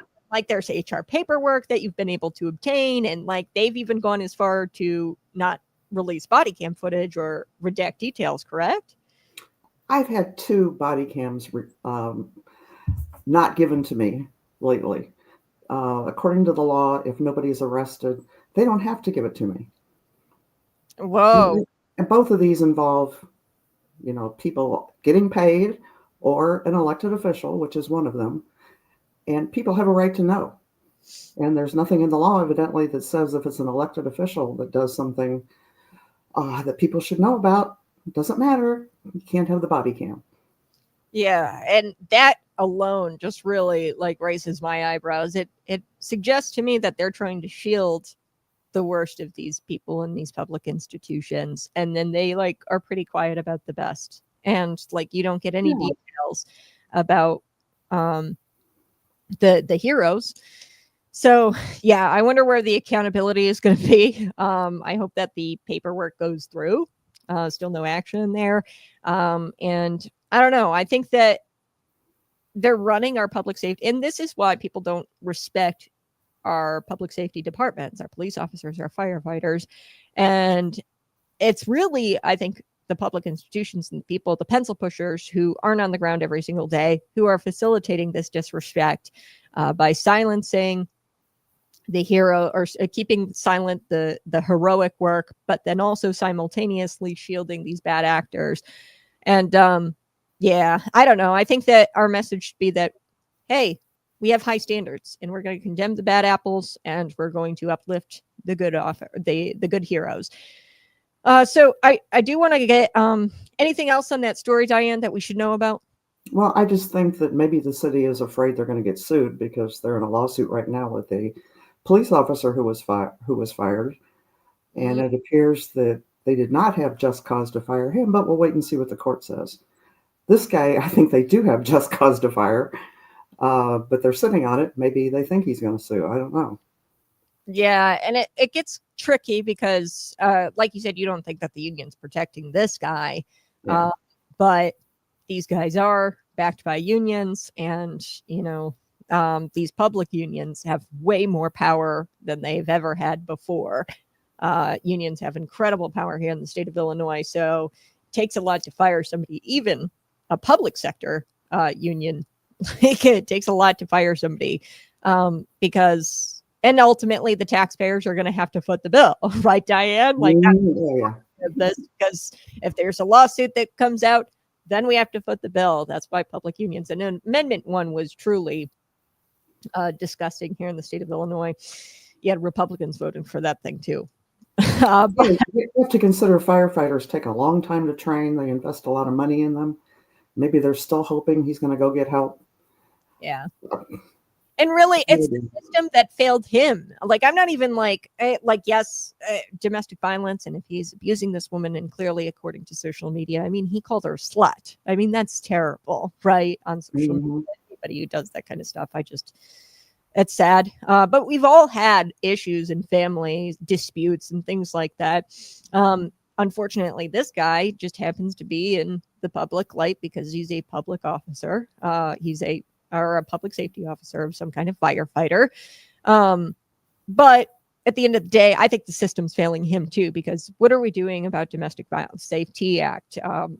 Has anything reached this level? We don't know, because you haven't gotten some of the body cam footage of criminal aspect to this. And should he be behind bars? Should he be forced into some sort of mental program? I thought the police could go ahead and prosecute domestic violence without the victim's cooperation. And maybe that's just not in Illinois. I don't know.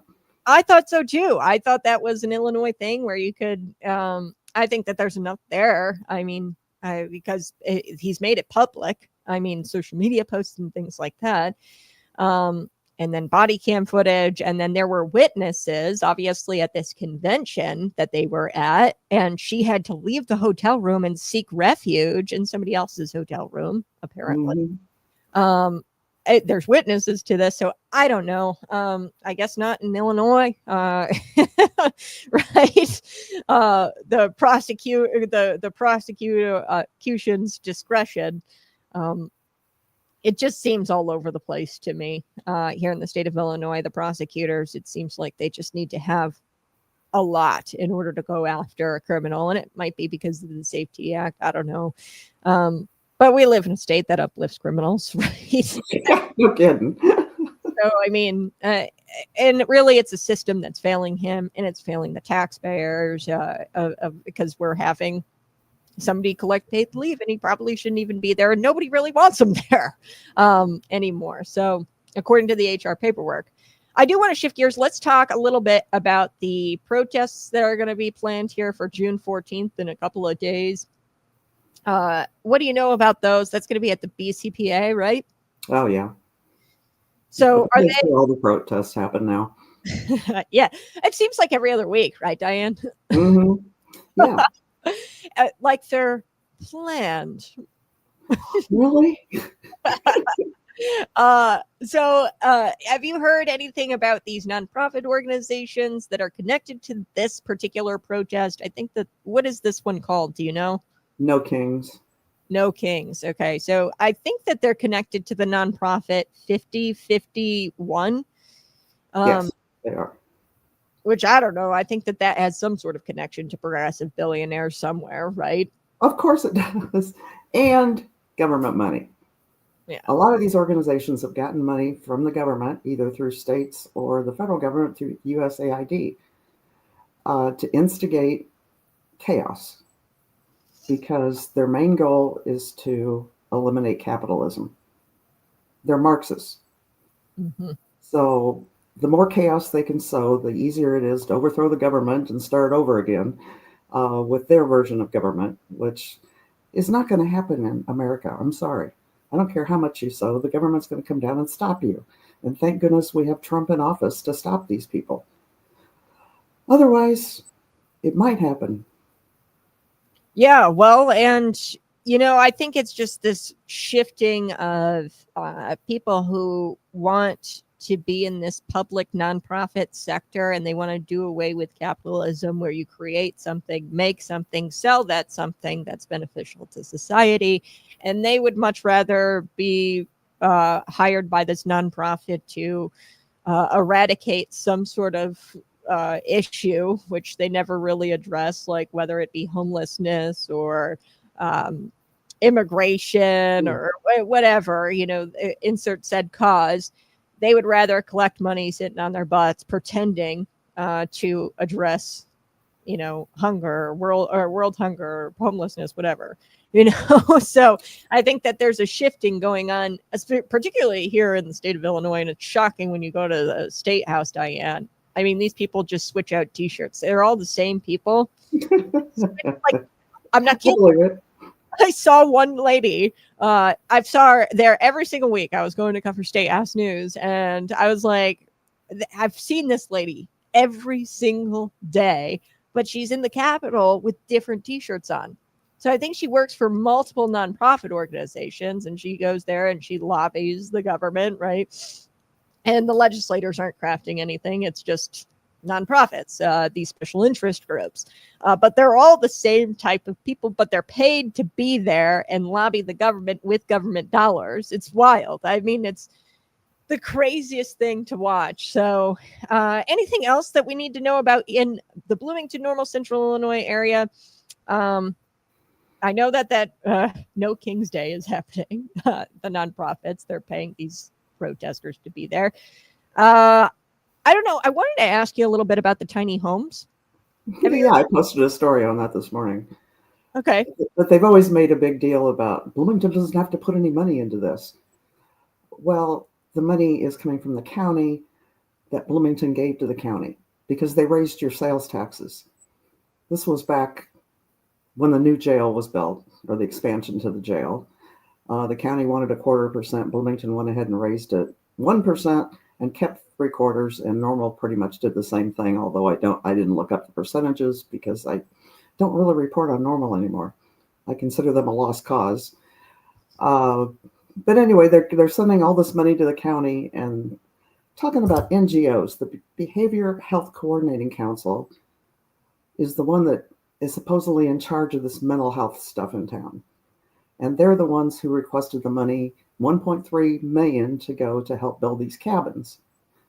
Yeah, and these are like the homeless tiny homes, right? The tiny homes that Home Sweet Home Mission wants to oversee.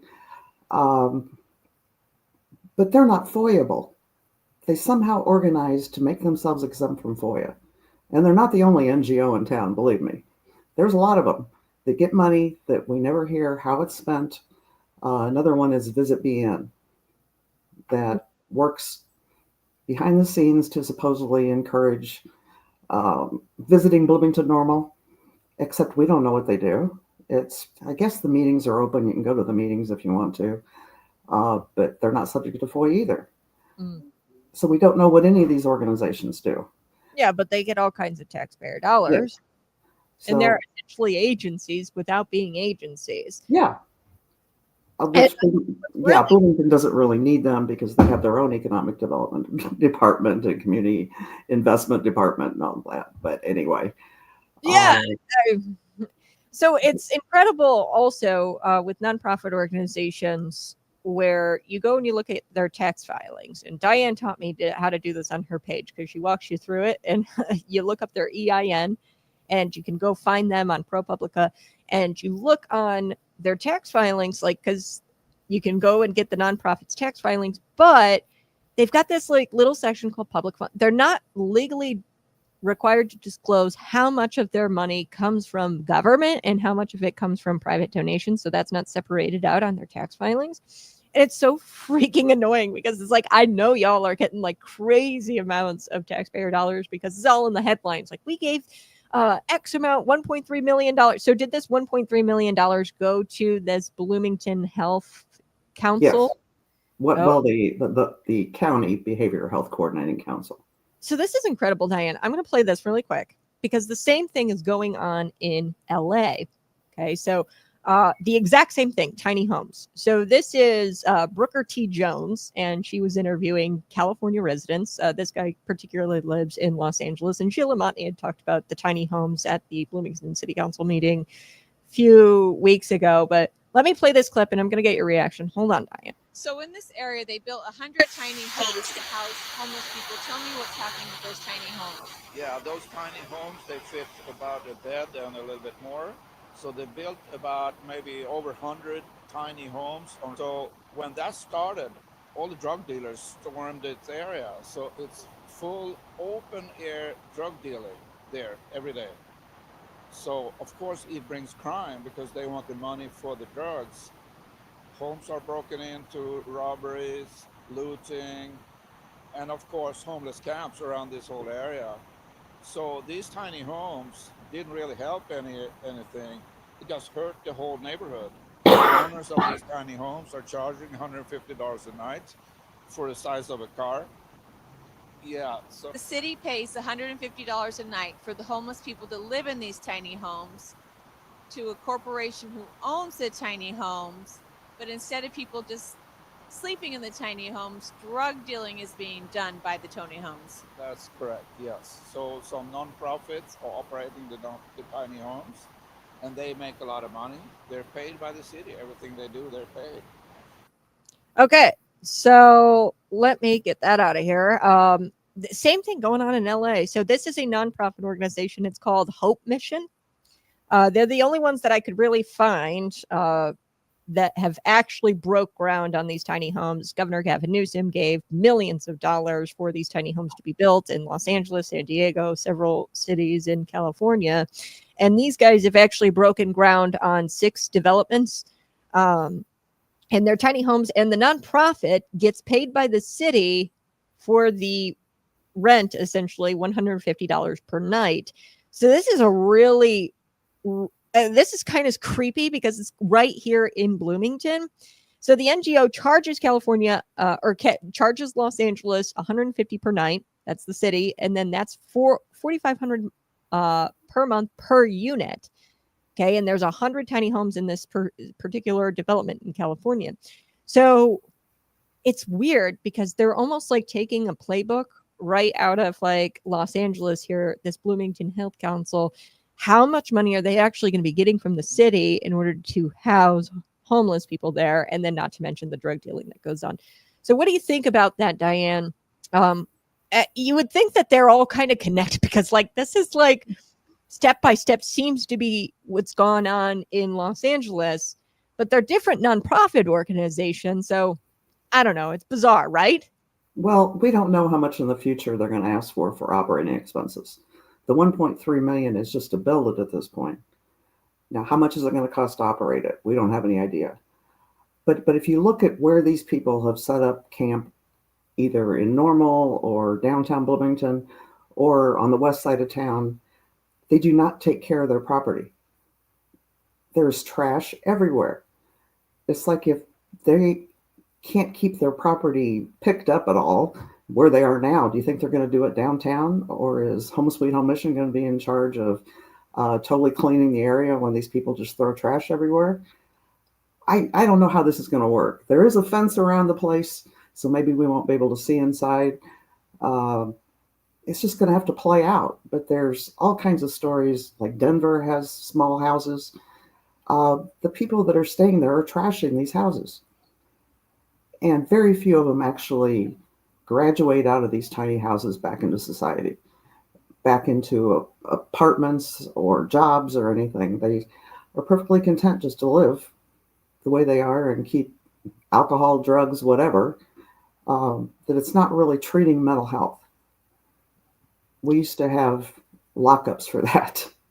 Yeah. But we got rid of those decades ago. And it's like, we shouldn't have. These people need intensive mental health treatment with no access to alcohol or drugs if they want to fix their lives. And maybe they don't. Some people never do.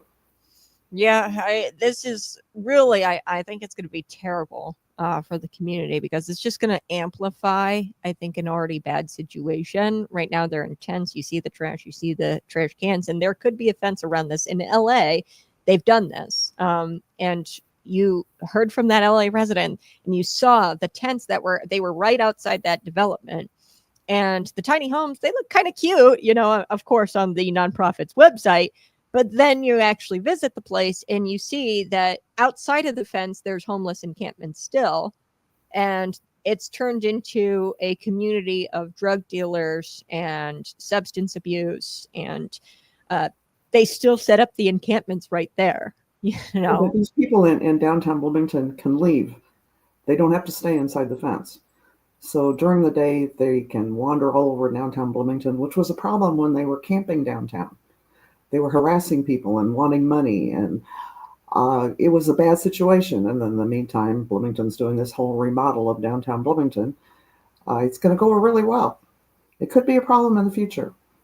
Yeah, they're spending all that money on the downtown streetscape, and you're going to wind up like with like you've spent all this money in making your downtown, but nobody wants to actually go to downtown because you've also got these tiny homes and the homeless encampments surrounding the tiny homes. And what bothers me so much, Diane, is that Sheila did this. She talked about this at the Bloomington City Council meeting, and they said, "Oh, well, that's not Bloomington." Yeah, but this is pretty much the same thing that we're doing here. She even mentioned it. The slides were modeled, the presentation for the tiny homes was modeled after the Denver tiny home project. And I mean, I don't know, if we have a case study Why are we not looking at the facts and figures there? And we're like just plowing ahead with this, and who holds the bag at the end of the day? It's the taxpayer. It's the taxpayers. Yeah. Government always thinks, oh, we can fix it. We can do better. And they never do. Mm-hmm. Well, Diane, that's the end of the show. I appreciate you. Tell us more about BLN News, who you are really quickly before we wrap up today. I am just somebody who saw really bad local reporting 13 years ago and decided I can do better. It's like I want people to know the things that nobody else is reporting. And that's what I try to present to people with documentation, with proof. I don't do anything without proving what I'm saying. Mm-hmm. Yep, she's got all the receipts right there on BLNNEWS.com. Go check it out. Thank you so much, Diane, for joining me again here on Conservative Cat. And you have a blessed day. Love you guys so much. We'll be back at it tomorrow morning. It's a daily show, 6 a.m. to 8 a.m. Be sure to hit the subscribe button, like this, share this out with your friends, and visit BLNNEWS.com. And read about what's going on in Bloomington Normal in the central Illinois area. And always tune in. We'll have something to say about the news. We definitely will right here on Conservative Cat. Bye-bye. Love you so much.